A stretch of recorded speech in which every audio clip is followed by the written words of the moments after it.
Which Christians do you want to send there? Do you know the spirits that govern those mountains? Do you know the powers that rule the government? The thrones that you see. You think the position of a senator, the position of a governor, the position of a president is just a seat? You are joking. There are spiritual governors that watch over those thrones. The moment you sit, there are many men, the moment they sat on those thrones, they became confused for 4 years. It's when they came out of office that they asked themselves, what were we doing? Because listen. Oh my goodness. My goodness. My goodness. Now, I'm not trying to exonerate them from taking the blame. They share in the blame because they are expected to have built character. They are expected to have built compliance to be able to function on those thrones. So the reason they didn't succeed, part of it is their error. But I'm also telling you that there are principalities in the realm that watch over thrones. So before you say, let's send Christians to academics, let's send Christians to government, ask yourself, what is the quality of the Christians you are talking about?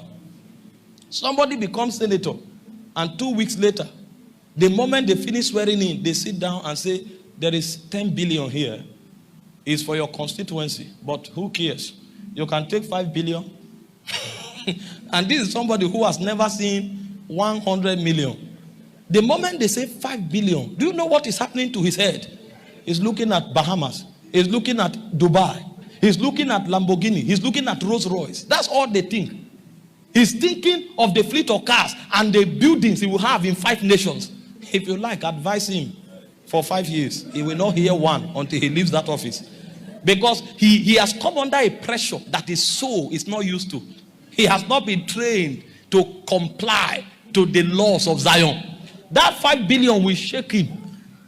Because he will start imagining himself walk and enter a Rolls Royce. In fact, he needs 3 first. There must be 3 black Rolls Royce before he feels it's okay.